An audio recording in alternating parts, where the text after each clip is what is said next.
أعوذ بالله من الشيطان الرجيم. بسم الله الرحمن الرحيم.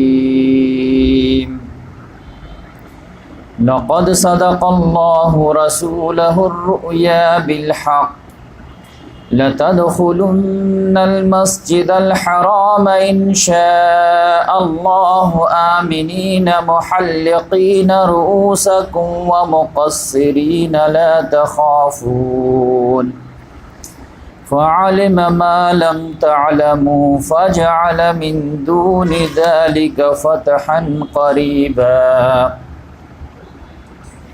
والذي أرسل رسوله بالهدى ودين الحق ليظهره على الدين كله وكفى بالله شهيدا.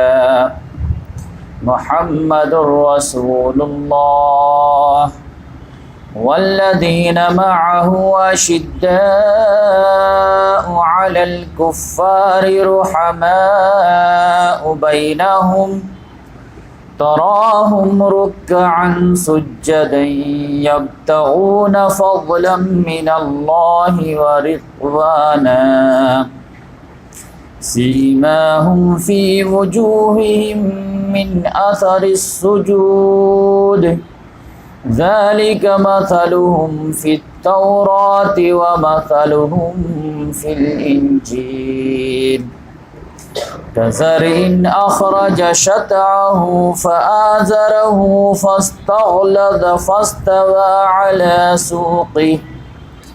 على سوقه يعجب الزراء ليغيظ بهم الكفار. وعد الله الذين آمنوا وعملوا الصالحات منهم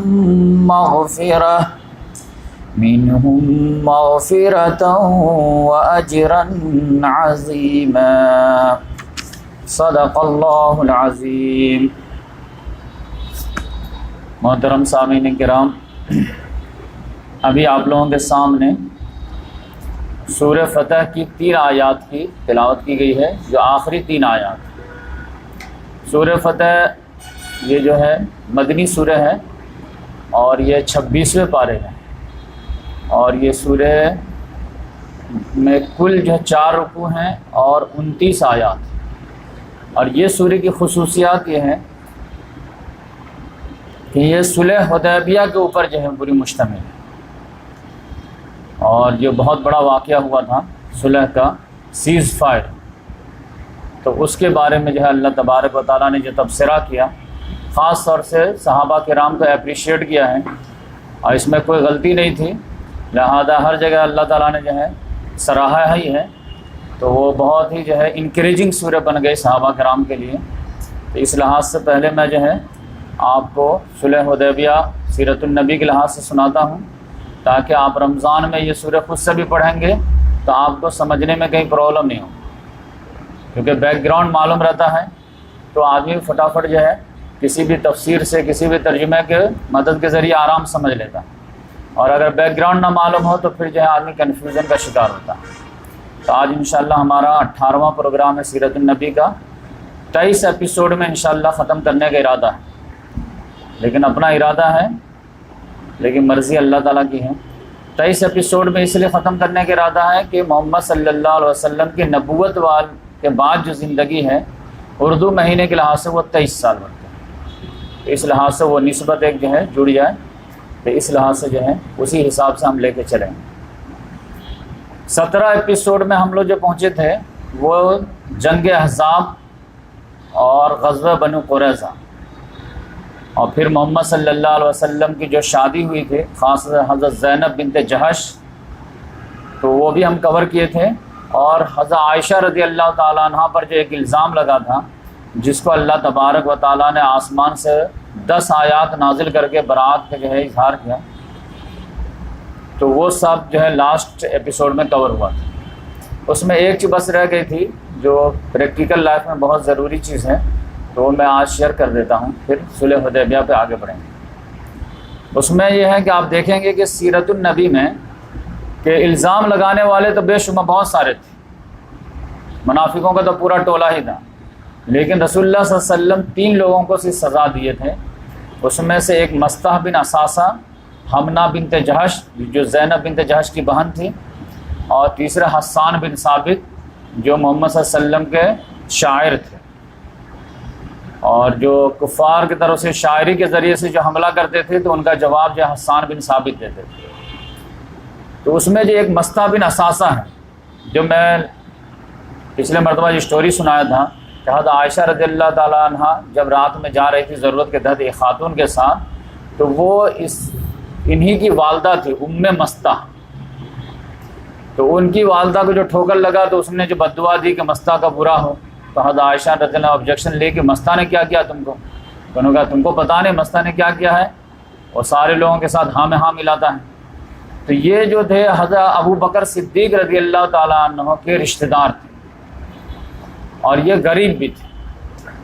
تو حضرت ابو بکر صدیق رضی اللہ تعالیٰ عنہ ان کو جو ہے مالی مدد بھی کیا کرتے تھے، خاندانی لحاظ سے پروٹیکشن بھی دیتے تھے اور مالی مدد جو ہے بہت کیا کرتے تھے۔ اور ابو بکر صدیق رضی اللہ تعالیٰ عنہ کا نیچر ہی جو ہے کوآپریٹو تھا، ہر طرح کے غلاموں کو غریبوں کو دیتے تھے۔ تو یہ تو رشتہ دار غریب تھے تو ان کو تو خصوصی طور سے نواز دیتے ہیں، لیکن یہ بھی جو ہے انفلوئنس میں آ گئے اور ہاں میں ہاں ملانے لگے۔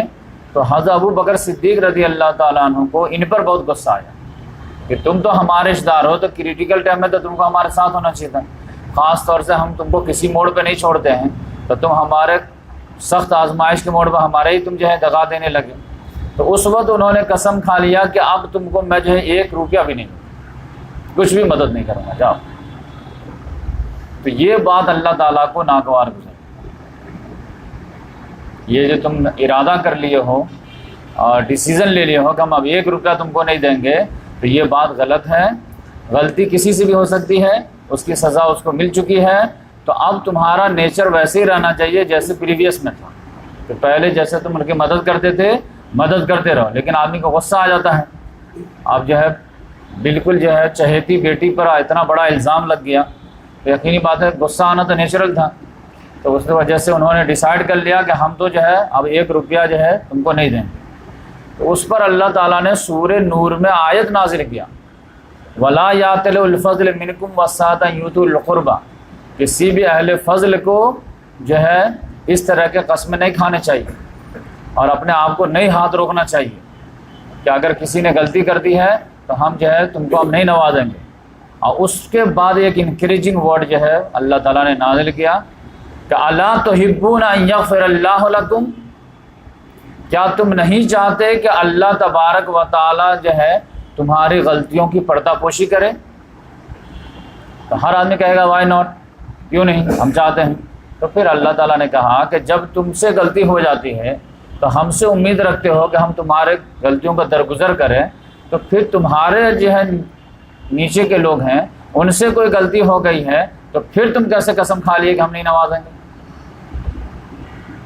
تو جن لوگوں کو امید ہے کہ ہماری غلطیوں کو اللہ بخش دے تو تم کو بھی اپنے نیچے والوں سے بخشش کا جو ہے ویوہار کرنا چاہیے، برتاؤ کرنا چاہیے۔ تب اب یہ اشارہ سمجھ گئے۔ اب اللہ تعالیٰ نے نام لے کر کے نازل نہیں کیا تاکہ یہ پورا جو ہے میسج جو ہے جنرلائز ہو جائے، ہر آدمی کے لیے جو ہے ہو جائے کہ آپ کے گھر میں آپ کی بیوی سے کوئی جو ہے غلطی ہو جائے، بچے سے غلطی ہو جائے، نوکرانی سے غلطی ہو جائے، جاب میں جو ہے نیچے والے سے کوئی غلطی ہو جائے، تو ہر جگہ اگر وہ معافی مانگے تو فوراً معاف کر دینا چاہیے۔ اور یہی آیت جو ہے دماغ میں اسٹرک کر لینا چاہیے کہ الا تحبون ان یغفر اللہ لکم، کیا تم یہ نہیں چاہتے کہ اللہ تعالیٰ بھی تمہاری غلطیوں کو معاف کرے؟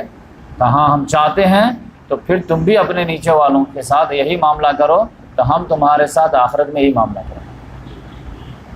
اب صلح حدیبیہ پہ آتے ہیں ہم لوگ۔ محمد صلی اللہ علیہ وسلم غزوہ احزاب کے بعد ہی ایک جو ہے اسٹیٹمنٹ دے دیے تھے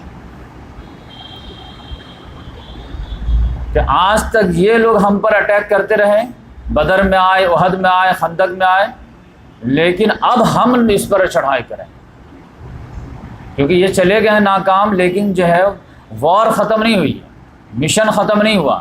ہمارا مشن ہے اللہ کے دین پر اللہ کی حکومت کو قائم کرنا، اور اس میں سب سے بڑی بات اللہ کا جو گھر ہے وہ خاص طور سے مکہ میں ہے، تو مکے میں جو ہے بیت اللہ کو بتوں کی گندگی سے پاک کرنا اور مکہ اور مدینہ کو جو ہے سینٹر بنانا، لہذا یہ مشن ختم نہیں ہوا، لہذا آج تک یہ آتے تھے، اب ہم ان پہ چڑھائی کریں۔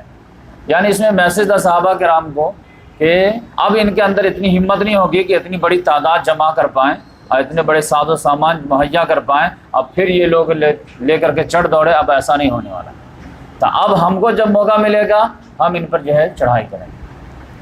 تو جو ہے کچھ ہی دنوں کے بعد، تقریباً 1 ہی سال کے بعد معاملہ اللہ تعالیٰ نے ایسا کر دیا کہ محمد صلی اللہ علیہ وسلم خواب دیکھے، خواب میں دیکھے کہ میں صحابہ کرام کے ساتھ ہوں اور میں بیت اللہ میں جو انٹری لیا ہوں، وہاں پھر جو چابی لیا ہوں خانہ کعبہ کی، اور پھر میں طواف کیا ہوں اور پھر سعی کیا ہوں، عمرہ کمپلیٹ کیا ہوں، پھر کچھ ہمارے صحابہ کرام میں سے جو ہے بال کو حلق کروائے ہیں، کوئی بال کو جو ہے کینچی سے کٹوائے ہیں، اور پھر اس کے بعد ہم لوگ کمپلیٹ کیے۔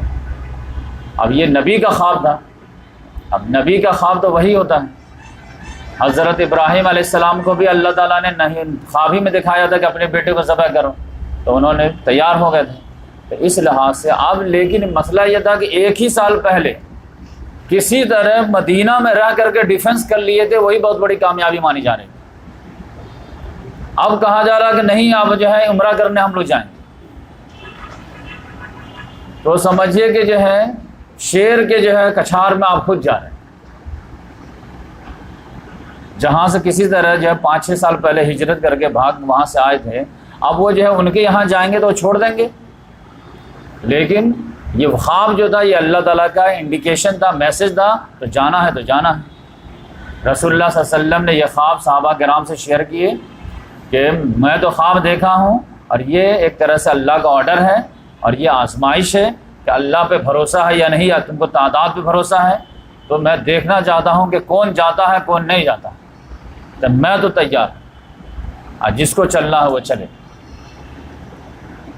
اور پھر جو ہے دیہاتوں میں بھی جو ہے اعلان کروا دیے کہ سب لوگ جس کو بھی چلنا ہے، محمد صلی اللہ علیہ وسلم جا رہے ہیں، یقینی بات ہے کون نہیں جانا چاہے گا۔ اور پھر تم لوگ 6 سال سے جو ہے جب سے ہجرت کر کے آئے ہو تب سے حج عمرہ سے محروم ہو، خانہ کعبہ کے دیدار سے محروم ہو، یہ گولڈن چانس مل رہا ہے۔ اور یقینی بات ہے کہ ان لوگوں کی نگاہ میں حج عمرہ کرنا، بیت اللہ کا طواف کرنا، سمجھیے کہ ویسے ہی ضروری تھا جیسے ہمارے یہاں جمعہ کی نماز ضروری ہے۔ کسی جاہل سے جاہل کو جو ہے کہہ دے نہیں کام کرو، تم کو 200 روپئے ایکسٹرا دیں گے، جمعہ نماز نہیں جاؤ، جمعہ پیسہ رکھیے آپ اپنے پاس، ہم جمعہ پڑھیں گے۔ مطلب ایک بیٹھ گئے نا بات، چاہے روڈ پہ پڑھیں گے، کہیں پہ پڑھیں گے، جہاں نماز نہیں رہے نیچے میں پڑھ جائیں گے، کیچڑ میں سجدہ کر لیں گے، لیکن جمعہ نہیں چھوڑیں گے۔ کچھ ہی بد نصیب ایسے ہیں جو جمعہ کو بھی چاہے لائٹلی لیتے، ورنہ عام طور سے جاہل ہو، پڑھا لکھا ہو، کوئی بھی ہو، مزدور ہو، کوئی بھی ہو، جمعہ کی کتنی قدر کرتا ہے، کتنی اہمیت دیتا ہے۔ تو اسی طرح ان کی نگاہ میں وہ خانہ کعبہ کی اہمیت، وہ نہیں کہ ہفتے میں تو ان کا دل ہی نہیں لگتا تھا کچھ کھویا ہے۔ تو آپ سمجھیے کہ ہمارے یہاں کسی کو اگر جو ہے 5 سال سے جمعہ بند ہو جائے تو کتنا زیادہ اس کے اندر جو ہے احساس محرومی ہوگی۔ تو اس لحاظ سے جو ہے مہاجرین صحابہ کرام جو تھے ان کو تو شدت سے بے چینی تھی کہ خانہ کعبہ کا دیدار تو 5-6 سال سے نہیں ہوا۔ بقیہ جو اور عرب والے بھی جو ہے محرومی کا جو ہے شکار تھے۔ تو اب محمد صلی اللہ علیہ وسلم نے جنرل اعلان کرا دیا سب کو کہ بھائی میں جا رہا ہوں، جس کو چلنا ہے چلے۔ تو مکے کے جو صحابہ کرام تھے، خاص طور سے مہاجرین اور خصوصی طور سے انصار میں سے، یہ لوگ تیار ہوئے تقریباً 1,500 کے قریب، 1400 جو ہے زیادہ تر آتا ہے، 1500 بھی آتا ہے، تو 1400-1500 لوگ تیار ہوئے۔ اور دیہاتوں میں سے عام طور سے لوگوں نے کاہلی کی، تیار ہونے میں لیٹ کیا۔ محمد صلی اللہ علیہ وسلم کہا کہ یہ تیار ہونے میں لیٹ ہے، اس کا مطلب یہ ٹال مٹول کرنا چاہ رہا تھا، جانے دو، اگر جانا رہتا تو بہت تیزی سے تیاری کرتے، لیکن دھیرے دھیرے جو ہے تیاری کرے، اس کا مطلب جانے کا من نہیں، رہنے دن میں۔ تو یہ اللہ تعالیٰ نے اس پہ جو بہت تبصرہ کیا ہے سورہ فتح میں جب پڑھیں گے آپ۔ تو 1400 صحابہ کرام کو لے کر کے نکلے محمد صلی اللہ علیہ وسلم ایک ذیقعدہ کو، ذیقعدہ کے بعد ذی الحجہ، اور 2 شنبہ کا دن تھا، منگل کا دن تھا۔ محمد صلی اللہ علیہ وسلم یہاں سے نکلے تو اب یقینی بات ہے اتنا بڑا قافلہ نکل رہا ہے، تو مکے والے کو جو ہے پتہ لگ گیا کہ جو ہے محمد صلی اللہ علیہ وسلم آ رہے ہیں، تو ان لوگوں نے فوراً جو میٹنگ بلائی اور فوراً جو ڈیسیزن لیے کہ ایسے کیسے پاسبل ہے کہ ان کو ہم آنے دیں گے۔ ان کو آنے دیں گے اور تو یہ آئیں گے تو یہ تو اپنے مطابق جو ہے عمرہ کریں گے، تب تو مکے میں 2 دن ہو جائے گا۔ مشرک ہمارے طرح اگر عمرہ کرے کوئی مسئلہ نہیں ہے، لیکن یہ تو اپنے حساب سے کریں گے تو یہ 2 ہو جائے گا، تو یہ تو ایکسیپٹیبل نہیں ہے۔ اور اگر ہم جو ہے آنے دیتے ہیں تو پھر یقینی بات ہے کہ جو ہے پورے عرب میں ہماری جو ہے بدنامی ہو جائے گی۔ تو اس لحاظ سے انہوں نے ڈیسائیڈ کیا کہ کسی بھی حال میں جو ہے ہم ان کو آنے نہیں دیں گے، لیکن نہیں آنے دیں گے تو اس میں ایک پرابلم ہے کہ مکے میں جو باہر لوگ ہیں ان کے عوام کو ہم کیا جواب دیں گے، کیونکہ خانہ کعبہ جو ہے یہ پورے انسانیت کا جو ہے کلیکٹیو ایسیٹ، یہ اللہ کا گھر ہے، تو کوئی بھی اللہ کا بندہ یہاں پہ آ سکتا ہے، تو آپ کون ہوتے ہیں منع کرنے والے؟ تو یہ بھی ایک مسئلہ تھا کہ عربی کے لوگ جو ہے مدینہ سے چل کر کے مکہ آ رہے ہیں اور وہ جو ہے عمرہ کرنے کے لیے آ رہے ہیں، تو آپ منع کرنے والے کون ہوتے ہیں؟ تو یہ بھی ڈر تھا، لیکن یہ بھی تھا کہ الاؤ کرتے ہیں تو پرابلم یہ ہے کہ اپنے حساب سے کریں گے تو 2 دن ایکسیپٹیبل ہو جائے گا۔ لیکن انہوں نے جو ہے میٹنگ میں یہی پاس ہوا کہ ان کو روکنا ہے، لہذا انہوں نے جو ہے 200 گھوڑ سواروں کا جو ہے ایک دستہ تیار کیا اور خالد بن ولید رضی اللہ تعالیٰ عنہ کو کمانڈر بنایا، اور انہوں نے کہا کہ جائیے اور آپ پہلے راستہ آگے ہی سے روک دیجیے۔ تو محمد صلی اللہ علیہ وسلم کا جو انٹیلیجنس بہت اسٹرانگ تھا، محمد صلی اللہ علیہ وسلم کو پتہ چلا کہ خالد بن ولید 200 گھوڑے کے سوار لے کر کے آئے ہیں، تو فوراً محمد صلی اللہ علیہ وسلم نے راستہ کاٹ دیا۔ لیکن پھر انہوں نے دیکھا کہ ادھر گیا، تو پھر انہوں نے بھی جو ہے پھر پیچھا کیا، اور حدیبیہ کے مقام پر آ کر کے محمد صلی اللہ علیہ وسلم کی اونٹنی جو ہے جس کا نام قصوہ تھا وہ بیٹھ گئی۔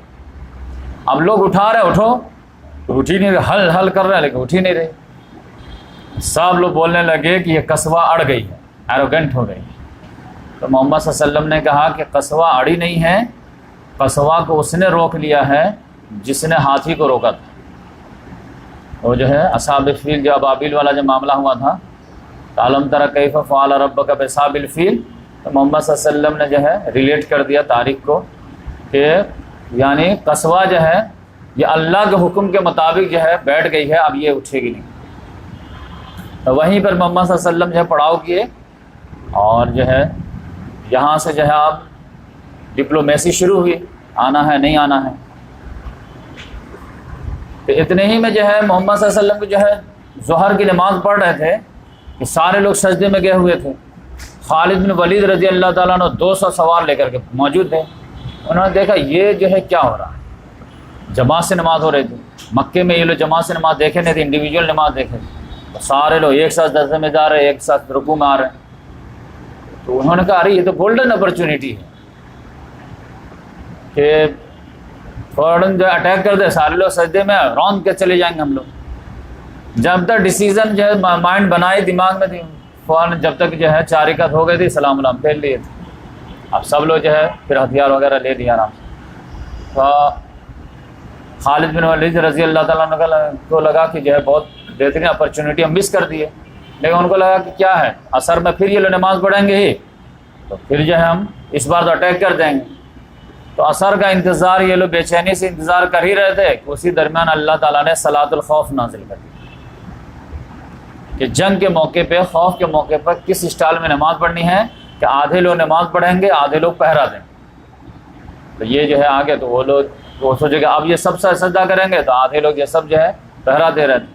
تو اس لحاظ سے ان کو جو ہے وہ موقع اب دوبارہ نصیب نہیں ہو پائے۔ اب اس کے درمیان جب محمد صلی اللہ علیہ وسلم پڑاؤ ڈال دیے تو کئی لوگ جو ہے ڈپلومیسی کے طور پر لوگ آئے۔ مکے میں سے خاص طور سے جو ہے فرسٹ نمبر پہ جو آیا محمد صلی اللہ علیہ وسلم کا جو ہے دوستوں میں سے ہی تھا قبیلے کے لحاظ سے، اس کا نام تھا بدیل بن ورقہ۔ وہ کئی لوگوں کے ساتھ جو ایک ٹیم بنا کر کے آیا اور محمد صلی اللہ علیہ وسلم سے بات کیا کہ آپ کس لیے آئے ہیں؟ تو محمد صلی اللہ علیہ وسلم نے کہا کہ دیکھو بھائی ہم لوگ سی عمرہ کے لیے آئے ہیں، ہم سی ایک ہتھیار لائے ہیں، ایک تلوار ہے اور وہ بھی نیام کے اندر ہے اور وہ بھی اندر رکھا ہوا ہے، جنگ کے لحاظ سے ہم نہیں لائے، اور بقیہ کوئی ہتھیار وغیرہ نہیں ہے، اور ہم لوگ جو ہے سی عمرہ کی نیت سے آئے ہیں، اور خانہ کعبہ پر ہر انسان کا حق ہے، لہٰذا ہمارا بھی حق ہے، ہمارے دو ساتھیوں کا بھی حق ہے۔ تو انہوں نے کہا نہیں، مکے والے نے تو ارادہ بنا لیا کہ آپ کو انٹری نہیں دیں گے۔ کہا کہ نہیں، تو میرا میسج دو اور میرا میسج یہ بھی دو کہ دیکھو کئی سالوں سے ہماری ان کی کنفلکٹ چل رہی ہے، تقریباً 5 سال سے تو جنگی لحاظ سے چل رہی ہے، تو وہ بھی تھک گئے ہوں گے، بدر میں آئے، احد میں آئے، خندق میں آئے، وہ بھی تھک گئے ہوں گے، تو ایسا کرتے ہیں سیز فائر کر لیتے ہیں کچھ سالوں کے لیے، تو ان کو جو ہے تھوڑا سا فریشنس کے لیے جو موقع مل جائے گا، اور ہم جو ہے اپنا مشن جاری رکھیں گے دوسرے لوگوں سے، تو یہ ہمارے بیچ سے ہٹ جائیں گے، تو میں دوسرے لوگوں سے کنفرنٹ کروں گا، اگر میں جو ہے جیت گیا تو پھر ہم پوزیشن میں آ جائیں گے پورے عرب پہ، تو یہ اگر ہمارے ساتھ جو ہے آنا چاہیں تو میں ان کو ایکسیپٹ کر لوں گا، اور اگر میں جو ہے پورے عرب والوں سے ہار گیا تو وہی ہوگا جو یہ چاہتے ہیں، تو ان سے جو ہے ہمارے طرف سے صلح کی پیشکش جا کے پیش کی۔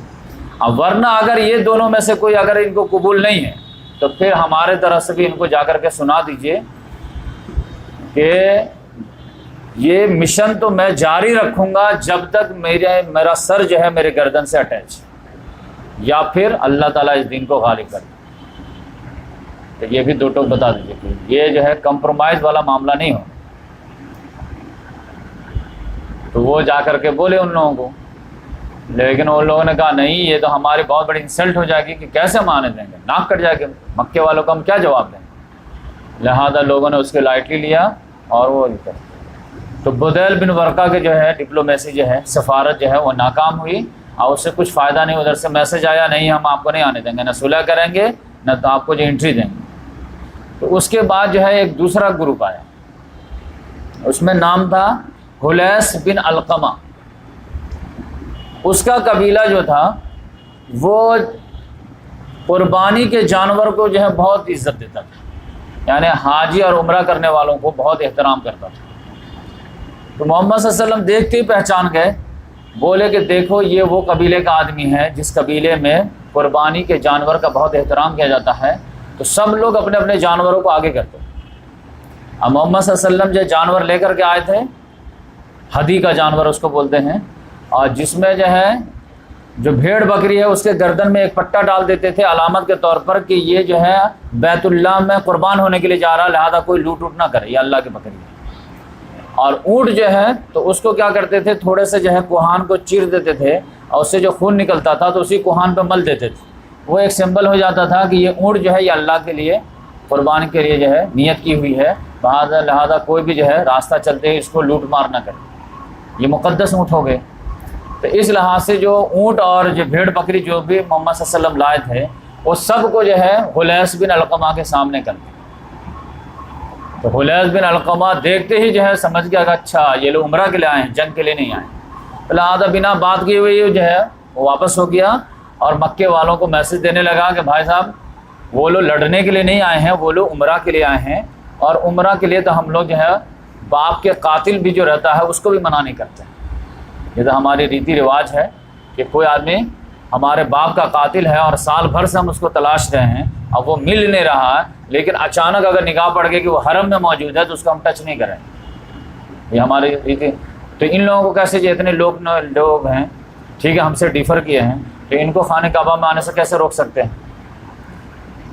اور اس میں بھی جو ہے 60-70% تو وہی معاملہ ہے جو ہم لوگوں کا ہے، طواف کرنا ہے، سعی کرنا ہے، جو قربانی کا جانور ہے، بیت اللہ کا احترام ہے، یہ سارے چیز جو ہے احرام وغیرہ ہے، یہ سارے چیز تو ہے، بس یہ ہے کہ 20% 40% جو ہے اس میں غلط چیز ہے وہ ہٹا دیں گے، لیکن لوگوں نے ان کی بھی بات نہیں مانی۔ تو پھر جو ہے ان لوگوں نے جو ہے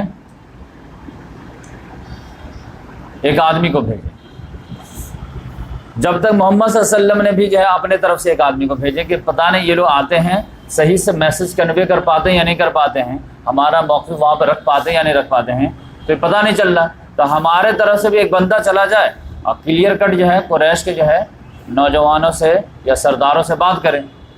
تو حضرت عمر فاروق رضی اللہ تعالیٰ عنہ کو محمد صلی اللہ علیہ وسلم نے کہا کہ عمر تم جاؤ اور جا کر کے کلیئر کٹ جو ہے پیغام پہنچاؤ ہمارا کہ ہم لوگ عمرہ کے لیے آئے ہیں، جنگ کے لیے نہیں آئے۔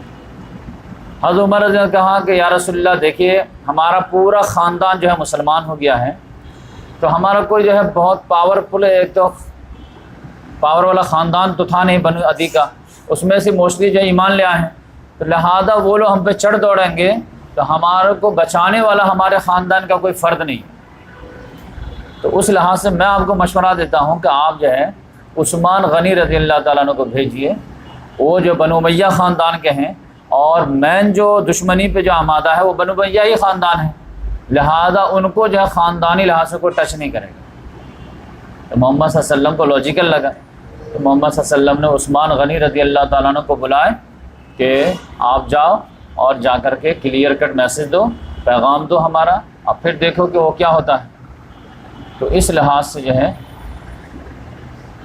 حضرت عثمان غنی رضی اللہ تعالیٰ عنہ جو ہے پیغام لے کے گئے، جبکہ محمد صلی اللہ علیہ وسلم کے داماد تھے. اب یہ جو ہے کوئی گارنٹی نہیں تھی کہ وہ رشتہ داری کا لحاظ کریں گے یا پھر جو ہے اسلام دشمنی میں قتل بھی کر دیں. لیکن محمد صلی اللہ علیہ وسلم رسک لیے. Charity begins at home. اب ادھر جو یہ گئے تو سارے رشتہ دار جو رشتہ داری نبھانے لگے. عثمان غنی رضی اللہ تعالیٰ عنہ سے بہت دنوں کے بعد ملاقات ہوئی تو ہائے ہلوئی میں بہت ٹائم پاس ہو گیا. پھر سارے لوگ جو آفر بھی کیے کہ عثمان بہت دنوں کے بعد آئے ہو تو تم جو ہے عمرہ کر لو، کم سے کم طواف کر لو، بہت دنوں سے خواہش رہے ہوگی. انہوں نے کہا نہیں، ہم ضرور آئے ہیں اور ہماری خواہش ضرور ہے، لیکن محمد صلی اللہ علیہ وسلم کے بغیر ہم عمرہ نہیں کر پائیں گے. جب محمد صلی اللہ علیہ وسلم عمرہ کریں گے تو ان کے ساتھ میں کروں گا، تو اس لحاظ سے میں نہیں کروں گا. تو لوگوں نے کہا کہ اچھا ٹھیک ہے تم بیٹھو اور ہم لوگ تھوڑا مشورہ کرتے ہیں. تو وہ مشورہ میں کئی دن میٹنگ وغیرہ لگ گیا. ڈیسیزن ہی نہیں لے پا رہے تھے کہ ان کو جو ہے عمرہ کرنے دیں یا نہ کرنے دیں. روکتے ہیں تو بقیہ عرب والوں کو کیا جواب دیں گے، نہیں روکتے ہیں تب بھی لوگ جو ہے سوال اٹھائیں گے کہ 2 دن ایک مکے میں کیسے. تو اس لحاظ سے وہ لوگ کنفیوز تھے اور ڈیسیزن نہیں لے پا رہے تھے. یعنی ہاکس اینڈ ڈاگس کا معاملہ وہاں بھی چل رہا تھا. کچھ لوگ سمجھدار تھے کہ بھائی عمرہ کرنے آ رہے ہیں، اپنے کو پیسہ ہی ملے گا، وزیٹر جتنے آئیں گے، ٹورسٹ جتنے آئیں گے اتنا ہی اچھا ہے. لیکن جو ہاکس ٹائپ کے تھے وہ کیسے. تو اس لحاظ سے جو ہے ان کے درمیان بھی جو ہے کنفلکٹ کا معاملہ تھا. اتنے ہی میں ان لوگوں نے جو ایک آدمی کو بھیجا، عروہ بن مسعود رضی اللہ عنہ. یہ بعد میں ایمان لائے. یہ عبداللہ بن مسعود رضی اللہ تعالیٰ عنہ کے بھائی تھے. یہ بہت بڑے ڈپلومیٹس تھے اور بہت بڑے آدمی تھے. یہ آئے تو محمد صلی اللہ علیہ وسلم سے بات کی. تو بات کرنے میں جو ہے نا یہ برابر جو ہے ڈسکریج کرنے کی کوشش کی محمد صلی اللہ علیہ وسلم. بولے دیکھیے کہ آپ جو ہے ایڈونچر مت کیجیے. ابھی 1 سال پہلے آپ دیکھیے کہ 12,000 کا لشکر پہنچا تھا آپ کے گھر میں. اب یہ کیسے پاسبل ہے کہ آپ 1400 لے کر کے آئے ہیں، کسی کو بھی اٹھا کے لے آئے ہیں، اور آپ سوچ رہے ہیں کہ مکے والوں کو جو ہے آپ چیلنج کر دیں. مکے والے 4000 تو کم سے کم گئے تھے یہاں سے. بقیہ غطفان کے تھے، یہود کے تھے، لیکن سالڈ فوجی جو تھے غزوہ احزاب میں وہ تو 4000 تھے کہ نہیں. تو 4000 کا مقابلہ یہ 1400 کریں گے. تو تھوڑا ہوش کے ناخن لیجئے. اور یہ مکے والے اس کو ایز اے چیلنج سمجھ رہے ہیں، لہذا آپ اپنے آپ کو بھی جو ہے خیال کیجئے. اور یہ جنگ الگ چیز ہے. جب جنگ شروع ہوگی نا تو یہ جتنے بھی آپ کے ساتھ میں جے جے کا نعرہ لگانے والے ہیں سب چھٹک جائیں گے. تو بیچ میں مصیبت میں آپ پڑ جائیں گے. تو ابو بکر صدیق رضی اللہ تعالیٰ عنہ وہیں پہ تھے. ان کو اتنا غصہ آیا کہ بہت ہی سخت الفاظ استعمال اتنا سخت الفاظ استعمال کیے کہ آپ جو ہے امیجن نہیں کر سکتے. اس کو بیس بنا کر کے لوگ علماء کرام نے ایک مسئلہ دریافت کر لیا. اب میں تو سوچ رہا تھا کہ یہ واقعہ سناؤ نہ سناؤ کیونکہ بہت سارے لوگ جو ہے ویڈیو دیکھتے ہیں لیکن کوئی حق بات چھپا بھی نہیں سکتے، تو میں سنا ہی دیتا ہوں. اس میں انہوں نے ایک سخت الفاظ، اتنا غصہ آیا ان کو کہ انہوں نے کہا ہم لوگ ان کو چھوڑ دیں گے، تو جا کام کر اور لات منات کے شرمگاہ کو چاٹ. تو اب یہ ایک طرح سے گالی ہو گئی. علماء کرام نے اس سے ڈرائیو کر لیا کہ گستاخ رسول کو گالی دینا جائز ہے بلکہ سنت، جبکہ گالی دینا جائز کیسے ہو سکتی ہے؟ گالی دینا سنت کیسے ہو سکتی ہے؟ تو گالی تو گالی ہے. لیکن یہاں پہ مسئلہ یہ تھا کہ یہ جو الفاظ تھے گرچہ کبھی الفاظ ہیں لیکن یہ گالی نہیں تھی، یہ پریکٹیکل معاملہ تھا. مکے کے لوگ جو ہے دور جاہلیت میں لات منات کے شرمگاہ کو واقعی میں چاٹا کرتے تھے. تو اب جو کرتے تھے وہی کرنے کے لیے کہا گیا. کوئی شیو لنگ کو اگر پوچھتا ہے تو کہاں جائے جا کے شیو لنگ کو پوچھ، کوئی گائے کی پیشاب پیتا ہے تو کہیں جا کے گائے موتر کو پیو جا کے، ہم سے کیا بات کرتے ہو؟ تو یہ تو گالی نہیں ہوگی نا، وہ تو تم کر رہے ہو اور اس کو اچھا مقدس سمجھ کے کر رہے ہو، تو اس لحاظ سے وہ گالی نہیں تھی۔ لہذا یہ جو کوئی فارمولہ بنا لیا کہ آپ جو ہے اس واقعے کو لے کر کے پورے امت مسلمہ میں گالی دینا جائز ہے گستاخ رسول کو، یہ فارمولہ صحیح نہیں ہوگا۔ اس وجہ سے میں سوچا کہ اس کو کلیئر کر دوں کہ وہ حقیقت معاملہ تھا، تو اس وجہ سے ان کو غصہ آیا تو انہوں نے حقیقت پہ جو ہے بیان کر دیا۔ چونکہ ہمارے یہاں یہ مسئلہ نہیں ہے تو لہٰذا وہ جو ہے عجیب ٹائپ کا معاملہ لگ رہا۔ جیسے ابھی سعودی وغیرہ میں، عرب میں جا کر کے بولیے کہ دنیا میں ایک ملک ایسے بھی ہے جہاں جو ہے دودھ جو ہے سستی ہے، گائے کے دودھ جو ہے 50 روپے ہے، گائے کے پیشاب 100 روپے ہے، تو کوئی مانے گا کیا؟ لیکن جو ہے پتنجلی میں جا کر کے آپ پوچھیے کہ گاؤ موتر کیا روپے کی لیٹر ہے اور جو ہے گاؤں کے جو دودھ کیا روپے ہے، تو بابا رام دیو بتا دے گا آپ کو کہ گاؤں کو موتر لینا ہے تو 100 روپے لیٹر ہے اور گاؤں کا دودھ لینا ہے تو 50 روپے ہے۔ اب پوری دنیا میں تو کوئی بلیو نہیں کرے گا، لیکن ہمارے پریکٹیکل ہے۔ کسی کو آپ کو جا کے بولیے کہ گائے کے نام پہ، جانور کے نام پہ ہمارے انسان کو مارا جاتا ہے، تو مانے گا کیا؟ ایسا کیسے ہو سکتا ہے؟ کہاں ہوتا ہے؟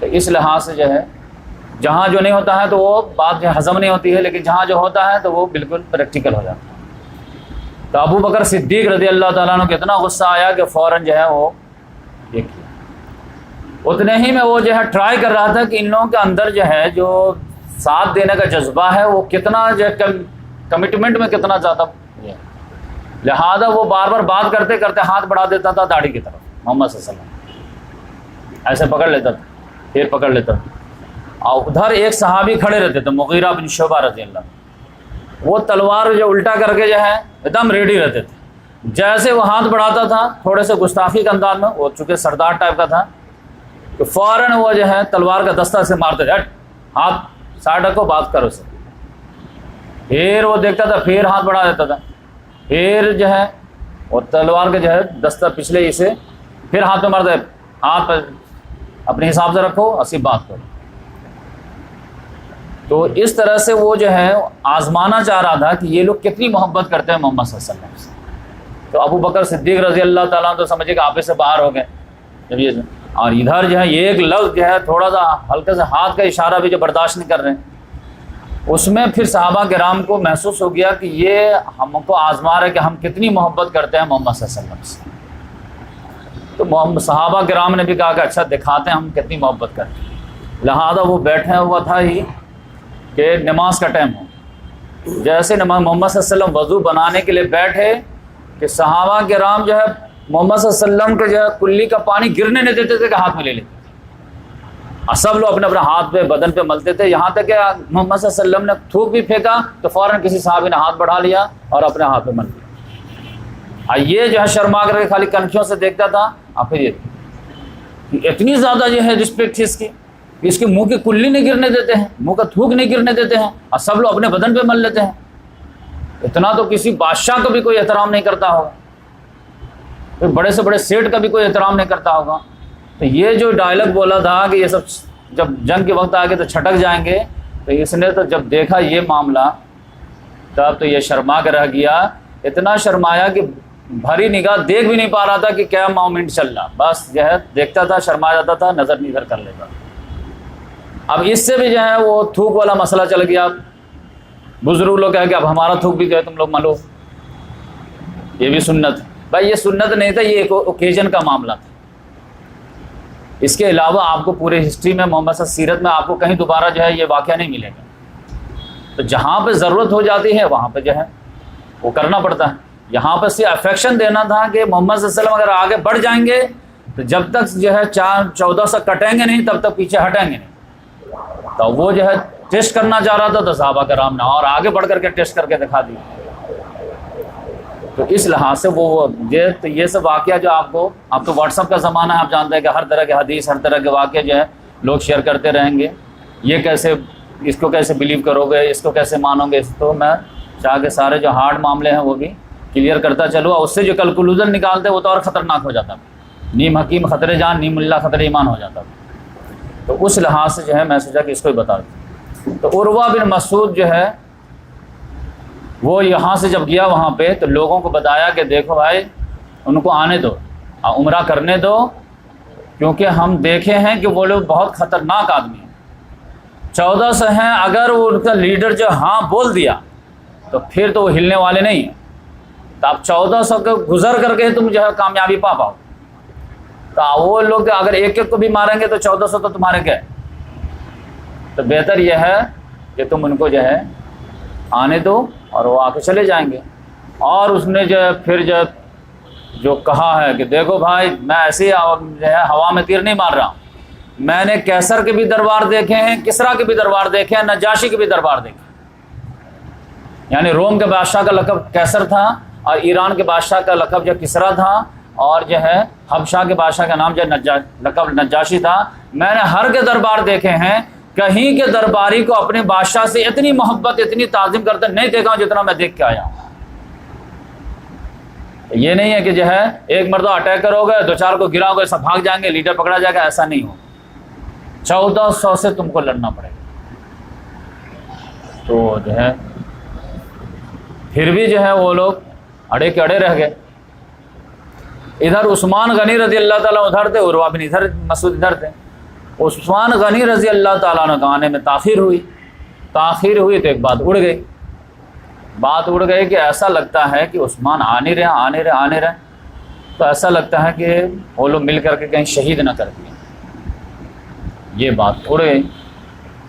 اب بات چونکہ جو ہے اگر جانے آنے میں اگر 10 روز لگ سکتا ہے تو 20 روز ہو چکا تھا سمجھیے، تو سب لوگوں کو شک جو ہے یقین میں بدلتا چلا گیا کہ واقعی میں لگتا ہے شہید کر دیے۔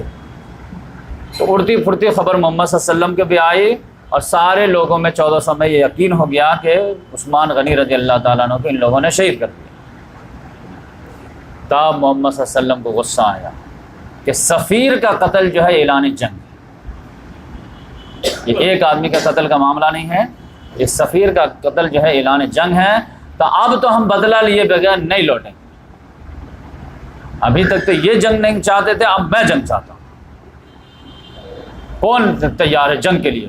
تم لوگ تو عمرہ کے لیے تیار تھے، جنگ کے لیے تو میں لایا نہیں تھا، اب بولو کون تیار ہے جنگ کے لیے؟ تو سارے صحابہ کرام تیار ہو گئے۔ محمد صلی اللہ علیہ وسلم ایک درخت کے نیچے بیٹھے، اب پھر وہاں پہ اب چونکہ 1400 لوگوں سے جو بیعت لینی تھی، حضرت عمر رضی اللہ نیچے ہاتھ رکھ دیے تاکہ ہاتھ تھک نہ جائے، اور پھر تمام صحابہ کرام آتے تھے، ہاتھ میں ہاتھ دیتے تھے، یا رسول اللہ مرتے دم تک آپ کا ساتھ دیں۔ اس طرح جو ہے دم لین لگ، اور وہ عجیب ہی منظر تھا ایک دم۔ ایک صحابی تو 3 مرتبہ آ کے بیعت کی، شروع میں بھی کیے، بیچ میں کیے، پھر لاسٹ میں۔ صرف 1400 میں سے ایک آدمی تھا، جد بن قیس نام تھا شاید، وہ منافق تھا، اس نے جو ہے بیعت نہیں کیا۔ بقیہ 1399 لوگوں نے جو ہے بیعت کیا کہ ہم بیعت علی الموت کرتے ہیں، بیعت علی الفتح نہیں، بیعت علی الموت۔ ٹھیک ہے، دکھ رہا کہ جو ہے مکے والے سے نہیں جیت پائیں گے، ہمارے تعداد کم ہے، ہم ہتھیار بھی نہیں لائے ہیں، تیاری کے ساتھ بھی نہیں آئے ہیں، لیکن ٹکرائیں گے تو ٹکرائیں گے، بیعت علی الموت۔ سارے لوگ کیے، جس کی وجہ سے اللہ تبارک و تعالیٰ کو خوشی ہوئی، اور سورہ فتح میں اللہ تعالیٰ نے جو نازل کیا، لقد رضی اللہ عن المؤمنین اذ یبایعونک تحت الشجرۃ، اللہ راضی ہو گیا ان تمام لوگوں سے جس نے جو ہے درخت کے نیچے بیعت کیا تھا، بیعت علی الموت۔ تو اس میں بھی جو ہے یہ دیکھیے کہ بیعت کا بھی جو معاملہ ہے نا، بہت سارے اقامت دین کو غلبہ کے لیے جو ہے جماعتیں بنتی ہیں، تو وہ اپنا بیس جو ہے بیعت پہ بنا دیتی ہیں۔ اگر دیکھو اسلام میں بیعت ہے، ابو بکر بیعت لیے، عمر فاروق بیعت لیے، سب بیعت لیے۔ یہ بات سمجھ لیجئے کہ بیعت جو ہے جماعت کا فارمولہ نہیں ہے، نہ خلافت کو ایکسیپٹ کرنے، خلیفہ کو ایکسیپٹ کرنے کے لیے بیعت کی ضرورت ہے۔ بیعت آپ دیکھیں گے کہ محمد صلی اللہ علیہ وسلم زندگی میں، لائف میں کئی مرتبہ لیے۔ ایک آپ دیکھیں گے جب جو ہے بیعت عقبہ ہوئے، بیعت عقبہ ثانیہ ہوئی ہے، اصحاب شجر کے موقع سے ہوئی ہے۔ تو بیعت عقبہ جو فرسٹ مرتبہ بیعت ہوئی ہے وہ تو 10 نبوی میں ہوئی ہے۔ تو محمد صلی اللہ علیہ وسلم کے شروع دنوں میں جب ابو بکر صدیق ایمان لائے، حضرت جو ہے علی رضی اللہ ایمان لائے، بقیہ اور صحابہ ایمان لاتے تھے، تو بیعت کیوں نہیں لیتے تھے؟ اگر بیعت ضروری رہتا تو شروع دن سے ضروری رہتا۔ تو اس وجہ سے آپ جان لیجئے کہ بیعت جو ہے وہ جمعیت امیر کا جو ہے لازمی حصہ نہیں ہے۔ بیعت کا اصل مقصد کیا تھا؟ بیعت کا اصل مقصد یہ تھا کہ کوئی اوکیزن آیا ہے بڑا سا ایڈونچر اوکیزن، اور اس میں کوئی ڈیسیزن ہو گیا ہے، اور ڈیسیزن کے بعد ووٹ آف کانفیڈنس دینے کے لیے، پرسنل ووٹ آف کانفیڈنس دینے کے لیے لیڈر کو، اس کے لحاظ سے بیعت کیا جاتا تھا مختلف مواقع سے۔ جیسے بیعت عقبہ کے ٹائم میں انصار لوگوں نے کہا کہ آپ ہمارے یہاں آئیے، ہم آپ کی حفاظت کریں گے، تو محمد صلی اللہ علیہ وسلم نے کہا کہ بیعت کرو۔ یہاں پہ ان لوگوں نے کہا کہ بیعت علی الموت کریں گے، ہم جو عثمان کا بدلہ لیں گے، تو بیعت کرو۔ تو اس وجہ سے خلیفہ بھی جو چنے جاتے تھے تو اس میں بھی لگے ہاتھوں کلیئر کر لیجئے کہ بیعت نہ کرنا کوئی جرم نہیں ہوتا تھا۔ علی رضی اللہ تعالیٰ عنہ محمد حضرت ابوبکر صدیق کے 6 مہینہ بیعت نہیں کی، لیکن ایک مرتبہ بھی ابوبکر صدیق نے ٹچ نہیں کیا کہ آپ بیعت کیوں نہیں کیے؟ بیعت کرنا پڑے گا۔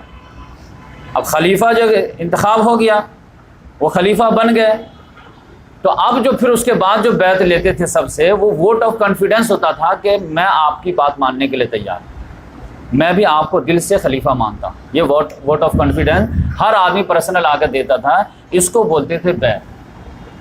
اور جو کہتا کہ نہیں، میرے حساب سے آپ خلیفہ کے لائق نہیں، لیکن اکثریت کی جو رائے ہے کہ آپ کو ہی خلیفہ مانیں، تو میں لا اینڈ آرڈر کو ہاتھ میں نہیں لوں گا، بقیہ دل سے ہم آپ کے جو ہے پسند نہیں کرتا ہوں، تو آپ بیعت مت کیجیے۔ تو اسی یہی وجہ ہے کہ ابو بکر صدیق رضی اللہ تعالیٰ عنہ جو 6 مہینہ علی رضی اللہ تعالیٰ عنہ بیعت نہیں کیے، تو اس کی وجہ سے ان کو کوئی یہ پرابلم نہیں تھا، ٹھیک ہے آپ نہ کیجیے، لیکن لا اینڈ آرڈر کا ہاتھ میں نہیں لیجیے۔ پھر بعد میں جب ان سے 6 مہینہ کے بعد بات چیت ہوئی تو انہوں نے کہا کہ بھائی مجھے ایک شکایت تھی کہ محمد صلی اللہ علیہ وسلم کے انتقال کے بعد آپ لوگ 3 لوگ مل کر کے کیسے خلیفہ ڈیسائیڈ کر لیے؟ ہم بھی تھے، ٹھیک ہے ہم خلیفہ بننے کے لائق نہیں تھے، لیکن مشورہ دینے کے تو لائق تھے، ہم اہل بیت میں سے تھے، تو ہم سے کم سے مشورہ تو لیا جاتا۔ تو ابو بکر صدیق رضی اللہ تعالیٰ نے جب پوری سچویشن بتایا کہ بھائی وہ انصار لوگ جمع ہو گئے تھے وہاں پہ، اور بالکل جو کریٹیکل سچویشن ہو گیا تھا، ہم لوگ دوڑے دوڑے بھاگے، اور پھر وہاں پہ جو ہے اگر آن دا اسپاٹ ڈیسیزن نہیں لیتے تو انصار میں سے کوئی خلیفہ چن جاتا، تو پھر چن کر کے اس کو ہٹانا تو بڑی مشکل تھا، کیونکہ محمد صلی اللہ علیہ وسلم کی ایک حدیث میرے پاس تھی کہ الائمۃ من القریش، خلیفہ جو ہوگا وہ قریش میں سے ہوگا، لہٰذا وہاں پہ آن دا اسپاٹ ایسا جو ہے سچویشن بن گیا کہ وہاں پہ مجھے جو ہے لوگوں نے سلیکٹ کر لیا، مجھے قبول کرنا پڑا، ورنہ اگر نارمل حالات رہتے تو آپ کو کون کیا نظر انداز کر سکتا ہے۔ تب انہوں نے کہا چلیے ہماری شکایت دور ہو گئی، اور میں اب مسجد نبوی میں آپ سے جو ہے سارے پبلک کے سامنے بیعت کروں۔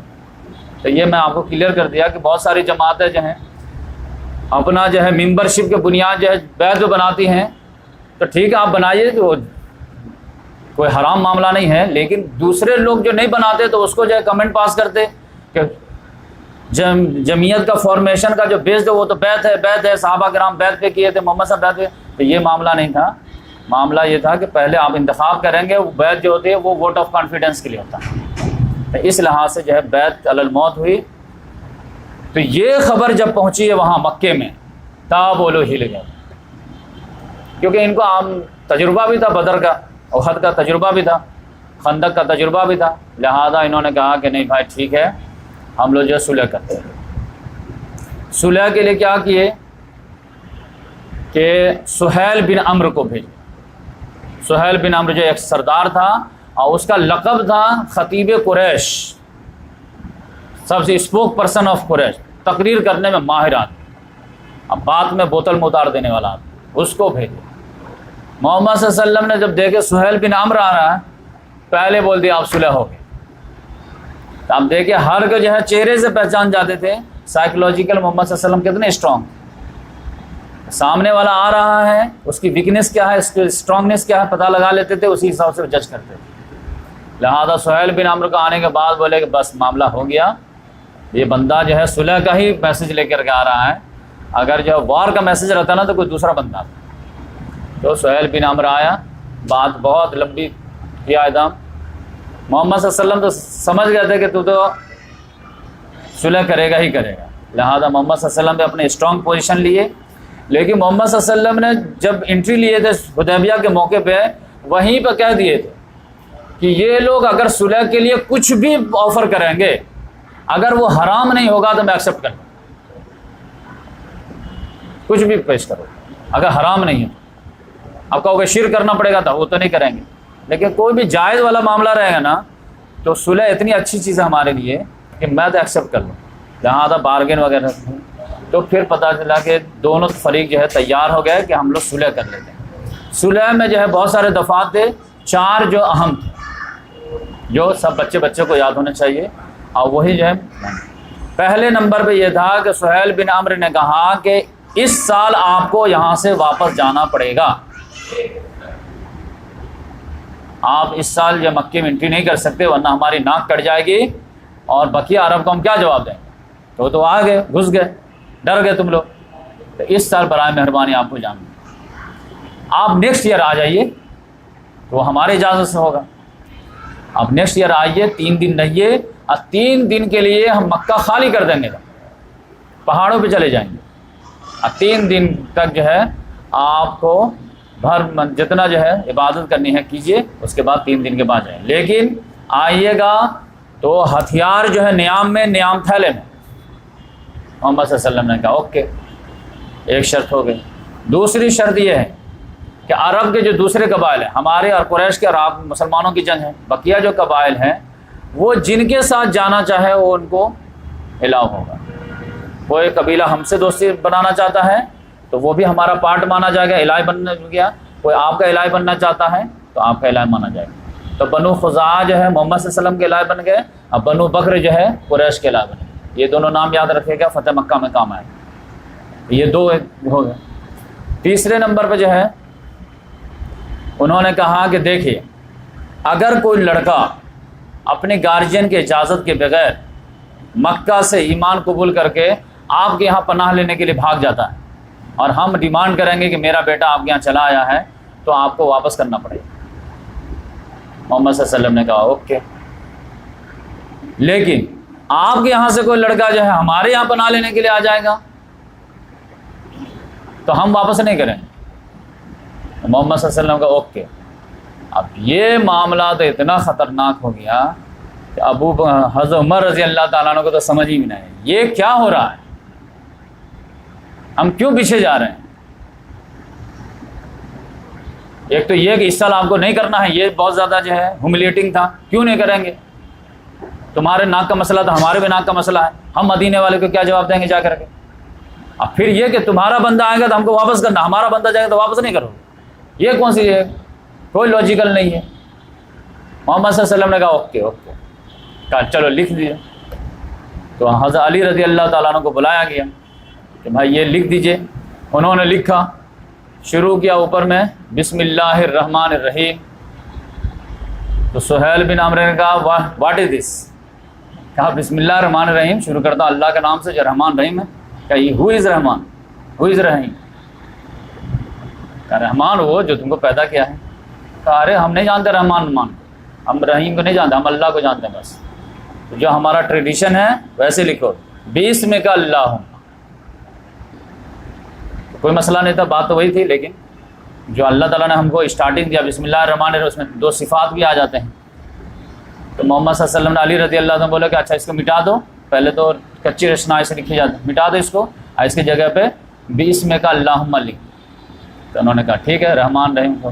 یہی وجہ ہے کہ سورہ بنی اسرائیل میں اللہ تعالیٰ نے جو آیت نازل کیا ہے، قل ادعوا اللہ عبد الرحمن ایاما تدعوا فلہ الاسماء الحسنى. تم اللہ کو جو ہے رحمان سے پکارو، رحیم سے پکارو. All the good names belongs to Allah. نام کو جو ہے چیلنج کرنے سے کوئی فرق نہیں پڑتا ہے. لیکن یہ لوگ اللہ تو مانتے تھے، رحمان کو نہیں مانتے، رحمان سے بڑی چڑھتے تھے. تو اس لحاظ سے جو ہے وہ وہاں پہ آبجیکشن لیا، محمد صلی اللہ علیہ وسلم ایکسیپٹ کر لیا. پھر پورے جب دفعات لکھ گئے تو لاسٹ میں محمد صلی اللہ علیہ وسلم نے علی رضی اللہ عنہ نے کہا کہ لکھ دو نیچے کہ یہ معاہدہ قریش کے درمیان اور محمد رسول اللہ صلی اللہ علیہ وسلم کے درمیان طے پایا ہے 10 سال کے. انہوں نے کہا کہ آبجیکشن تھا، اس میں آبجیکشن کیا؟ کہا کہ یہ رسول اللہ کیسے لکھے آپ؟ یہ لکھیے قریش اور محمد بن عبداللہ کے درمیان یہ معاہدہ طے پایا. کہا رسول اللہ میں کیا پرابلم؟ کہا رسول اگر مان لیتے تو لڑائی کیوں کرتے؟ اصل لڑائی تو وہی اسی کی ہے. تو محمد صلی اللہ علیہ وسلم نے علی رضی اللہ عنہ اشارہ کیے، اچھا چلو اس کو رسول اللہ کو مٹا دو، اور تم جان لو کہ تم مانو نہ مانو میں تو رسول ہوں، لیکن ٹھیک ہے for the sake of argument مان لیتا ہوں. کہ مٹا دو. انہوں نے قلم ولم پھینک دیا, میں نہیں مٹاؤں. میں کیسے مٹا دوں رسول اللہ. بولے نہیں مٹا دو, کوئی مسئلہ نہیں. تم نے کہا نہیں مجھ سے نہیں ہو پائے گا. بولا آج بتاؤ کہاں پہ لکھا ہوا ہے. وہ تو کافی اتنا بڑا ہو گیا تھا. اب محمد صلی اللہ علیہ وسلم تو دنیاوی لحاظ سے پڑھنا لکھنا جانتے نہیں تھے, یہ تو معجزہ تھا اللہ تعالیٰ کا. تو محمد بولے کہاں پہ لکھا ہوا رسول اللہ بتاؤ. تو انہوں نے کہا یہاں پہ. تو اپنے ہاتھ سے مٹا دیے. اب بولے یہاں پہ عبداللہ لکھ. تو پھر جو ہے وہاں پہ. تو اب یہ جب سچویشن دیکھا گیا تو پھر صحابہ کرام کو برداشت نہیں ہوا. اتنا کیوں پیچھے جا رہے ہیں, اتنا کیوں پیچھے جا رہے ہیں, ہم پہ کانفیڈنس نہیں, کیا یہ نہیں ہے, کیا وہ نہیں, کیا. یہاں تک کہ بہت سارے صحابہ کرام تو دبا کے رکھ گئے, لیکن دبائے لیکن انڈر پروٹیسٹ سارے تھے. جیسے ابھی جو ہے 1 گھنٹے کے بعد لیٹ ہو جائے گا تو انڈر پروٹیسٹ رہیں گے, لیکن میں تو بولتا رہوں جب تک کمپلیٹ. تو انڈر پروٹیسٹ سارے تھے. محمد صلی اللہ علیہ وسلم نے کہا کہ بھائی دیکھو ہو گیا ہے, اس سال ہم لوگ کو واپس جانا ہے, 10 سال کے لیے نو وار پیکٹ ہو گیا ہے, سیز فائر ہو گیا ہے. تو یہاں پہ اٹھو اور سب لوگ جو ہے اپنے اپنے جانوروں کو جو ہے ذبح کر لو, اور بال جس کو کٹانا کٹا لو, چھلانا چھلا لو. بال کٹانے میں چھلانے میں 3 گنے کا فرق رہتا ہے. وہ کیسے اشارہ ملا کہ محمد صلی اللہ علیہ وسلم نے بال چھلانے والوں کے لیے 3 مرتبہ جو ہے بخشش کی دعا کی. اب بال کینچی سے کٹانے والوں کے لیے 1 مرتبہ کی. تو پریفریبل جو ہے بال چھلانا ہے اور جائز جو ہے بال کٹانا ہے. تو محمد صلی اللہ علیہ وسلم نے سب لوگوں کو کہا کہ قربانی کو جانور کا حلق کر لو, اور جو ہے یہ جو ہے بال وغیرہ بنا لو, اور احرام سے باہر آ جاؤ, اور پھر یہاں سے ہم لوگ واپس جائیں گے. آپ کو یقین نہیں ہوگا لیکن یہ بخاری کی حدیث. ایک صحابی بھی نہیں اٹھے. بولے اٹھو جانور کو قربان کرو, اپنا حلق وغیرہ کرو, اور جو ہے نیچرل لائف میں آ جاؤ, احرام سے باہر آ جاؤ. دوبارہ بولے نو مومنٹ, نو رسپانس. پھر دوبارہ بولے نو رسپانس. اب آپ سمجھیے کہ خاموشی بھی ہے لیکن نو رسپانس بھی. یہاں تک کہ محمد صلی اللہ علیہ وسلم کے چہرے پہ ناراضگی کے آثار بھی آئے, لیکن کوئی دیکھ ہی نہیں رہا تھا. سب منڈی جھکا کر کے دم نو رسپانس. اب سمجھیے اس سے آپ کو جو ہے شدت جو ہے جو صحابہ کرام فیل کر رہے تھے اس کا اندازہ آپ کو لگے. یہاں تک کہ محمد صلی اللہ علیہ وسلم تھوڑے سے چہرے کے ناراضگی کے ساتھ اٹھ کے چلے گئے, پھر بھی کوئی نہیں اٹھا. یہاں تک اپنے حجرے میں چلے گئے, حجرے میں جا کر کے اپنی بیوی سے شکایت کی. محمد صلی اللہ علیہ وسلم کا عام معمول تھا کہ ہر جو ہے اس طرح کے بڑے ایونٹ میں, جرنی میں, اپنے ایک نہ ایک بیوی کو ساتھ میں رکھتے تھے, اور اس کا معمول یہ ہوتا تھا کہ قرآن اندازی کر دیتے تھے, اور اسی میں سے جس کا نام آتا تھا وہ جاتی تھی. ہم لوگوں کو تو یہ مسئلہ ہی نہیں, ایک ہے ہر سفر میں ایک ہی رہے گی. تو اس میں جو ہے ام سلمہ رضی اللہ تعالیٰ عنہ کا نام آیا, وہ ساتھ میں تھی صلح حدیبیہ میں. ان سے جب محمد صلی اللہ علیہ وسلم شیئر کیے کہ دیکھو میں تو 3 مرتبہ بولا سب کو, کوئی رسپانس ہی نہیں. کیونکہ محمد صلی اللہ علیہ وسلم سمجھ رہے تھے کہ یہ آؤٹ آف جو ہے ڈس رسپیکٹ نہیں ہے, لیکن میں بول دیا نا. آپ ادب سے تو زیادہ اہم جو آرڈر ہے. تو انہوں نے کہا یا رسول اللہ آپ ٹینشن نہیں لیجئے, یہ جو ہے جذبات کا معاملہ ہے, تو آپ ایسا کیجئے کہ آپ خود سے جائیے اور اپنے جانور کو حلق جو ہے یہ کر دیجئے, قربان کر دیجئے, اور آپ جو ہے اپنا جو ہے جو باربر ہے اس کو بلوائیے, اور اس سے جو آپ بال کو کٹانا ہے یا چھلانا کرا لیجئے. جیسے ہی آپ کو دیکھیں گے نا وہ سب جو ہے شروع ہو جائیں گے. ایسا ہے کہ ہاں محمد صلی اللہ علیہ وسلم اپنے جانور کو قربان کیے, اور جیسے بال چھلائے, ابھی اسٹارٹ ہی ہوا تھا کہ پھر ایک ایک کر کے اٹھنا شروع ہو گیا. اب پھر سب لوگ جو ہے, تو یہ جو پیریڈ تھا سمجھیے کہ یہ جو ہے حالت انتظار تھا. تو وہ لوگ کو لگ رہا تھا کہ ہمارے پروٹیسٹ سے کہیں ہو سکتا ہے کہ ڈیسیزن چینج ہو جائے, لیکن جب لگا کہ نہیں بھائی یہ اب ڈیسیزن ہو گیا ہے تو پھر آپ جو ماننا ہی ماننا ہے. جیسے کلاس وغیرہ میں آپ 5 7واں یا 6ٹھا پیریڈ پڑھانے جائیں گے نا, تو بہت کئی دن ایسے ہوں گے کہ بچے کہیں سر آج نہیں پڑھائے, آج چھٹی دے دیجیے 7واں آخری پیریڈ. آپ کہ نہیں پڑھائے ہوگے, نہیں چھٹی نہیں پڑھو. سارے بچے کہتے نہیں آج نہیں ہوگی نہیں ہوگی نہیں ہوگی, چلیں اسی میں آپ بورڈ میں لکھ دیجیے گا ٹاپک نمبر 1. تو پھر جو ہے جیسے لگا کہ نہیں اب موڈ بن گیا ہے ٹیچر کا، تو پھر بچے جو کاپی کتاب نکالنے لگتے ہیں، تو اپنی کچھ دیر تک زور لگاتے ہیں، جب لگتا ہے کہ نہیں چلا تو پھر جو ہے بچے مان بھی جاتے ہیں، پھر پڑھنے لگتے ہیں۔ تو یہی والا معاملہ تھا کہ تھوڑی دیر جو انہوں نے اپنا پروٹیسٹ درج کرائے کہ کہیں ڈیسیزن واپس ہو جائے، لیکن لگا نہیں کہ یہ ڈیسیزن ہے تو ماننا تو ہے ہی، تو دل سے تو انکار کر نہیں رہے تھے۔ تو اس لحاظ سے جو ہے سب لوگ یہ لیکن حضرت عمر رضی اللہ تعالیٰ عنہ تو عمر رضی اللہ تعالیٰ عنہ انہوں کو تو جو دل میں ہوتا تھا وہ باہر بھی آ جاتا تھا۔ وہ آ کر کے محمد صلی اللہ علیہ وسلم کو جو ہے اکیلے میں پکڑے، بولے یا رسول اللہ کیا آپ اللہ کے رسول نہیں ہیں؟ کیا نو ڈاؤٹ ہم ہیں یا نہیں؟ کہاں ہیں؟ کیا ہم لوگ حق پہ نہیں ہیں؟ کہاں ہیں؟ کیا وہ لوگ باطل پہ نہیں ہیں؟ کہاں ہیں؟ کیا ہمارے مقتولین جنت میں نہیں ہیں؟ کہاں ہیں؟ ان کے مقتولین جہنم میں نہیں ہیں؟ کہاں ہیں؟ تو پھر کیوں یہ دب کے صلح؟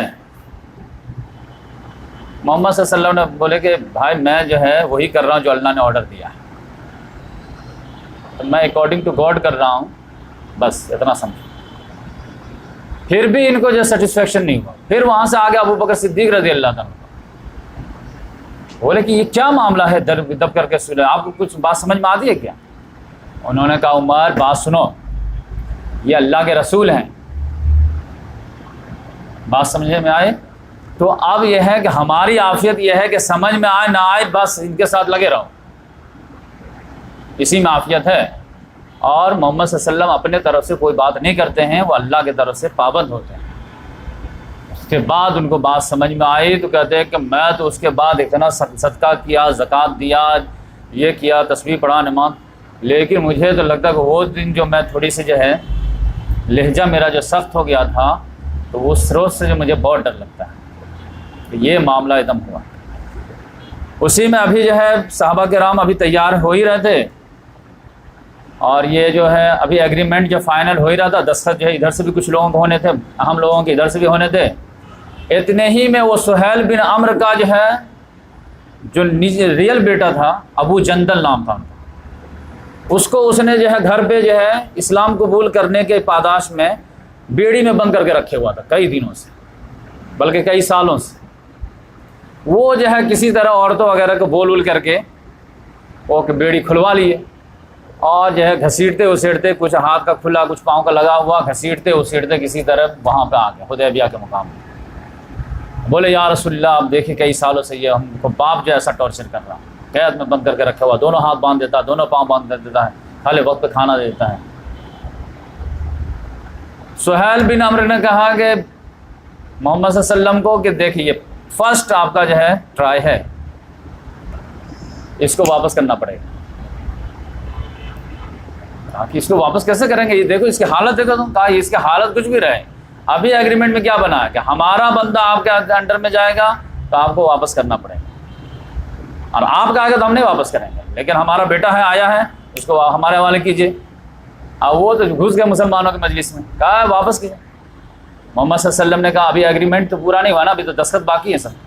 کہا پھر دستخط باقی ہے تو اب جائیے، معاہدہ وعدہ نہیں۔ محمد صلی اللہ علیہ وسلم کو معاہدہ بہت ضروری تھا، تو بولے کہ اچھا ٹھیک ہے معاہدہ ہو گیا ہے، تو میں تم کو ایسے پرسنل بول رہا ہوں کہ میرے خاطر جو اس کو چھوڑ، ایک رہتا نا ایک لیول بھی طرح رہتا نا، میں بول رہا ہوں، میں ریکویسٹ کر رہا ہوں کہ اس کو چھوڑ۔ کہا نہیں میں کسی کے خاطر نہیں چھوڑ۔ کہا محمد صلی اللہ علیہ وسلم نے کہا ابو جندل جاؤ صبر کرو، اللہ تعالیٰ کوئی نہ کوئی راستہ نکالے گا۔ وہ اتنا زیادہ جو ایموشنل ہو کر کے چیخم پکار کے چلائے کہ سارے لوگ جو ہے تڑپ گئے، مچل کے رہ گئے، لیکن ڈیسیزن تھا، لیڈر کا ڈیسیزن تھا۔ ایموشن اپنی جگہ پہ رکھیے، لیڈرشپ میں تو لیڈر کی بات ماننی پڑے گی، لہذا وہ گئے روڈ پہ پیٹتے ہوئے۔ یہ تو اور بھی زیادہ جذبات میں جو ہے آگ لگانے والا معاملہ تھا، لیکن جیسے ہی ابھی تھوڑا سا صلح حدیبیہ کے مقام سے محمد صلی اللہ علیہ وسلم کراس کیے ہیں کہ سارے کے دل تو بوجھل تھے ہی، لیکن ٹھیک ہے آمنا صدقنا، جب وہ ایمان لے آئے تو بات کیا ہے، تو ویسے اللہ تبارک و تعالیٰ نے یہ سورہ فتح نازل کیا۔ اور سورہ فتح کی سٹارٹنگ کیا معلوم ہے؟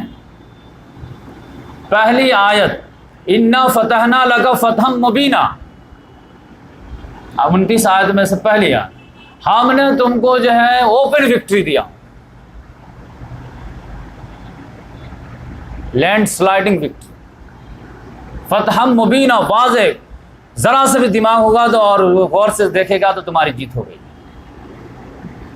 آپ پوری سورہ آئی تھی نازل، محمد صلی اللہ علیہ وسلم نے محسوس کیا تھا کہ سب سے زیادہ جو ہے پرابلم کس کو ہوا؟ عمر فاروق ہوا، کہا ان کو بلاؤ۔ اب یہ تو جو ہے بولنے کے تو بول دیے تھے، پھر بعد میں تو شرما رہے تھے، ماں قافلے سے دور جا رہے تھے کہ آئی کانٹیکٹ نہ ہو۔ محمد صلی اللہ علیہ وسلم نے کال کر دیا، عمر کہاں، بلاؤ ان کو۔ اب جیسے میسنجر کیا بلانے کے لیے، ان کی تو حالت خراب، کہ لگتا ہے کہ وہ جو گستاخی ہوگی اس کے بارے میں کوئی نوٹس۔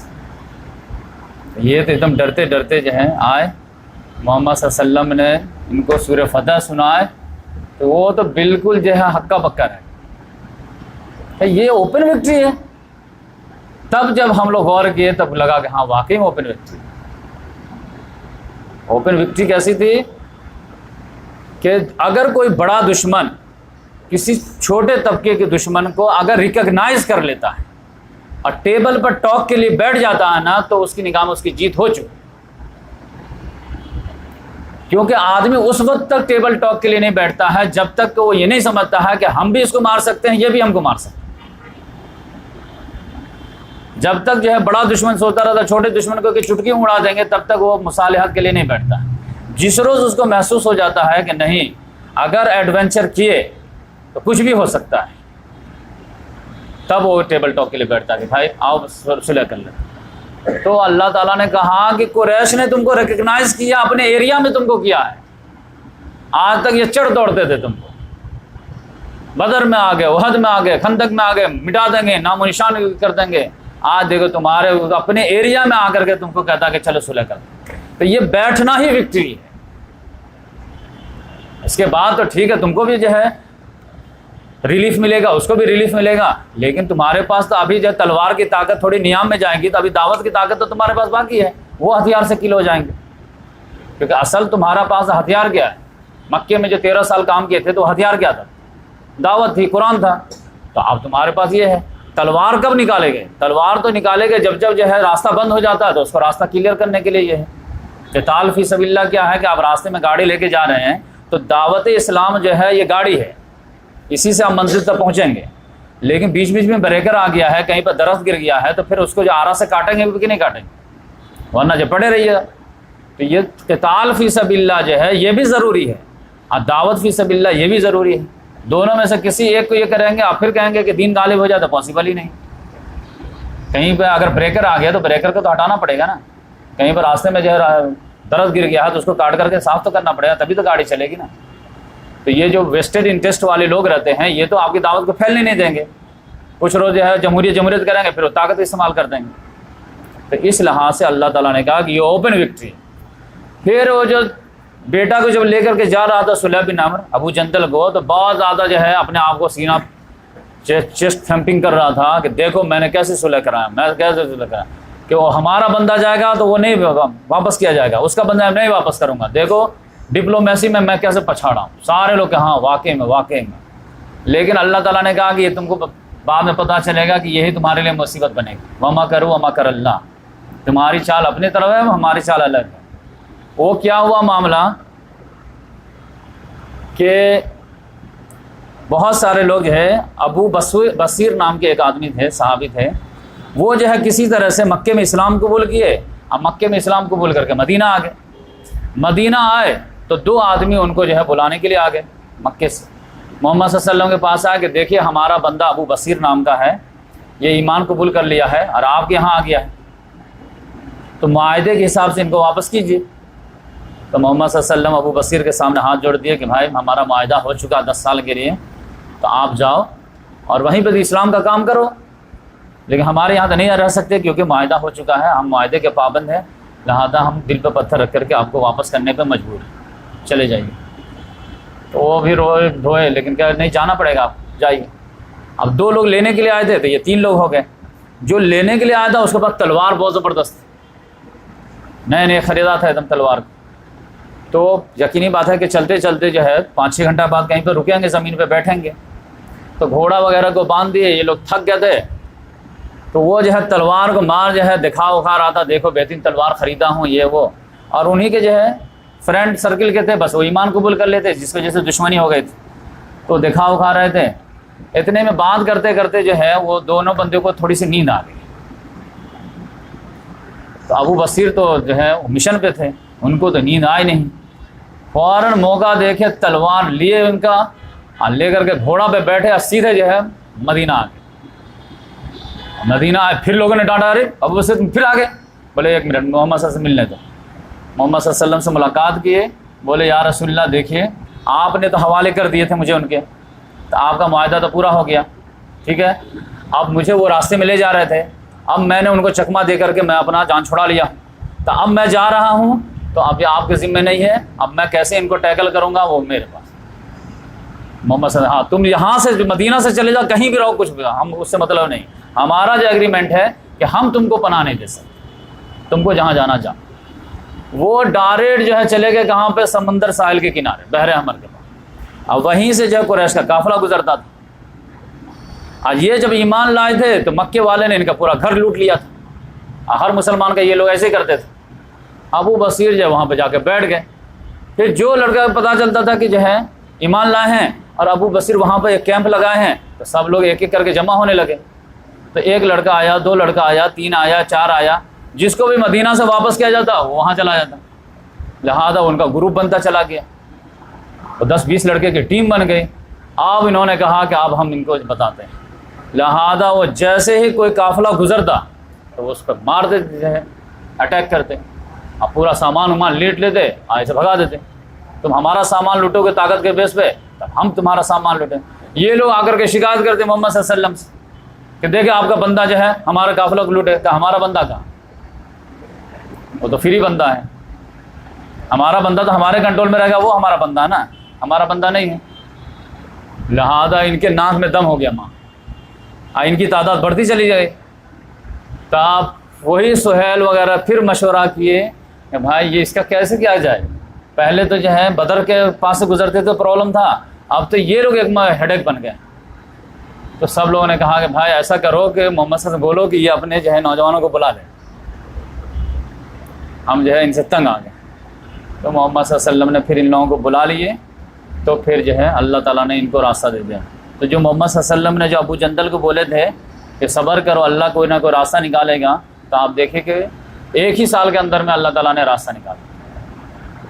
تو اس لحاظ سے جو ہے صلح حدیبیہ 10 سال کے لیے جو ہے نو وار پیکٹ جو ہے ہوئی تھی، لیکن 2 سال ہی مشکل سے چل پائی، اور اس میں جو ہے قریش والوں نے ہی غلطی کر دیے، جس کی وجہ سے معاہدہ ختم ہو گیا۔ اس میں اصل میں جو فلاسفی آف سیرت اگر آپ پڑھیں گے تو اس میں اصل مسئلہ کیا تھا کہ آپ سمجھ لیجیے، محمد صلی اللہ علیہ وسلم کے سامنے 2 دشمن تھے، یہ دونوں دشمن ساتھ میں مل کر کے آ گئے تھے خندق کے موقع سے، لہذا محمد صلی اللہ علیہ وسلم کا اپنا اسسمنٹ ایسا تھا کہ بیک وقت دونوں دشمن سے ہم نہیں ٹکرا سکتے،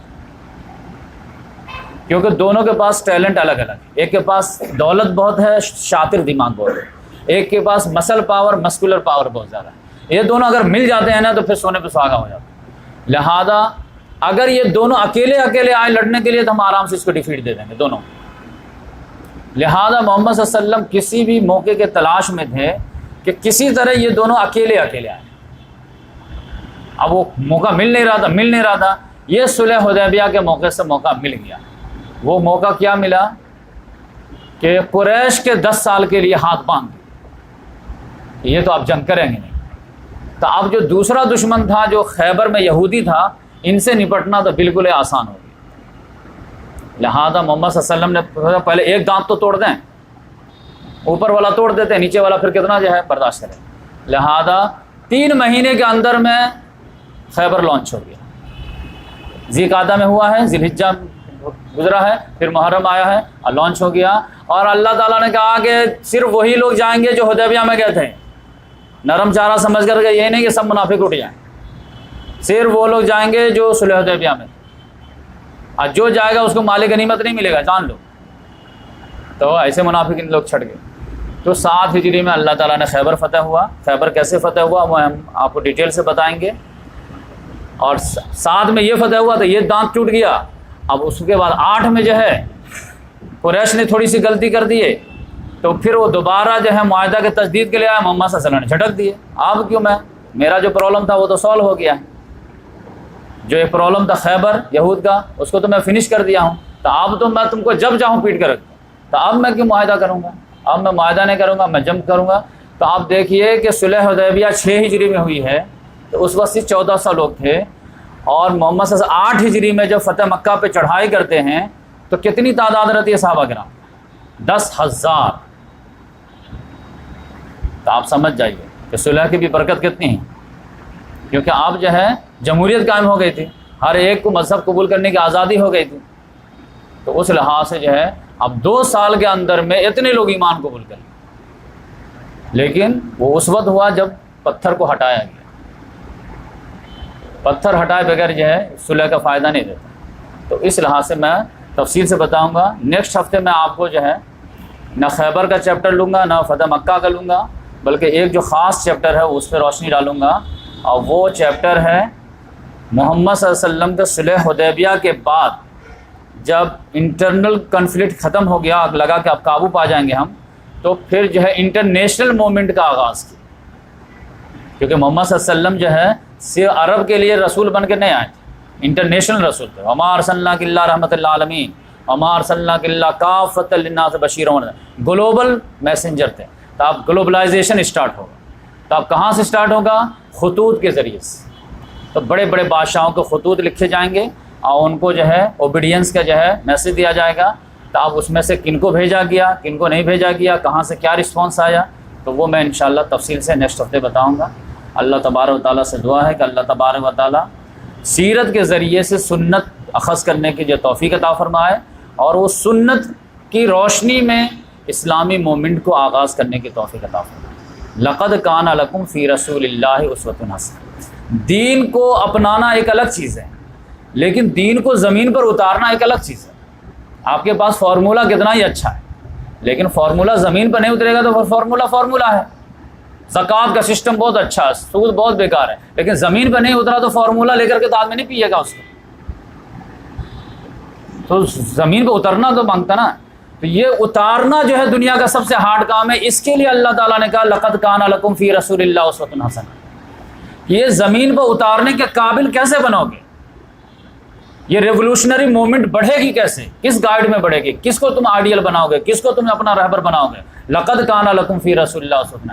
دین ایک ہی رسول کے ذریعے سے ہارڈ ریولوشن آیا ہے، وہ محمد صلی اللہ علیہ وسلم کے ذریعے سے. لہذا انہی کی سنت کو اڈاپٹ کر کے تم دوبارہ دین کو غالب کر سکتے.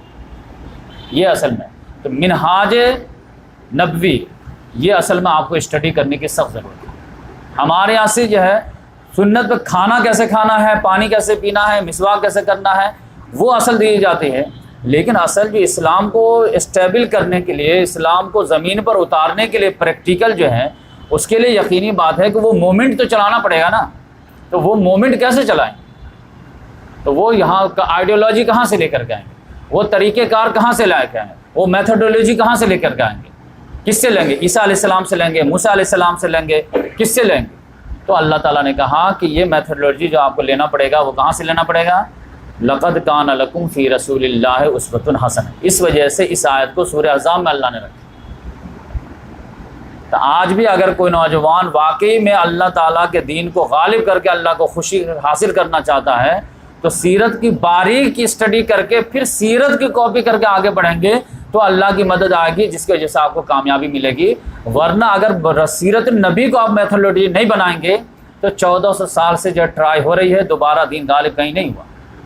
بڑی بڑی جماعتیں کھپ گئی ختم ہو گئی، کھپ گئی ختم ہو گئی. بڑی بڑی اقام دین کے نعرے ہزاروں جماعتیں نے لگائے، کسی کو کامیابی نہیں ملی. اس کی وجہ کیا تھی کہ میتھڈولوجی جو ہے وہ سیرت النبی کو نہیں بنا، ہتھیار جو ہے انہوں نے قرآن کو نہیں بنا. اس کے آج بھی اگر آپ دوبارہ دین غالب ہوگا تو محمد صلی اللہ علیہ وسلم نے فرما دیا تھا لن یصلح آخر هذه الامه الا بما صلح به اولها. اس امت کے آخری حصے کی بھی اصلاح نہیں ہوگی مگر اسی پیٹرن پر جس پیٹرن پہ فرسٹ مرتبہ ہوئی. تو اس وجہ سے آپ محمد صلی اللہ علیہ وسلم کے سیرت کو اپنائیے، باریک اسٹڈی کیجیے. اب تو دور آ گیا نہ صرف سیرت کی بلکہ فلاسفی آف سیرت کی. یہ اسٹانس لیے تو کیوں لیے، یہ آپشن اختیار کیے تو کیوں اختیار کیے؟ بٹوین دا لائن پڑھیے، پھر اس کے بعد جو ہے پوری امت کو لیڈ کیجیے، تو انشاءاللہ کامیابی ملے گی۔ اللہ تعالیٰ سے دعا ہے کہ اللہ تبارک و تعالیٰ ہماری ٹوٹی پھوٹی کوششوں کو قبول فرمائے۔ جزاک اللہ۔ سبحان اللہ بحمدہ، سبحانک اللہم ونشہد ان لا الہ الا انت ونستغفرک ونتوب الیک۔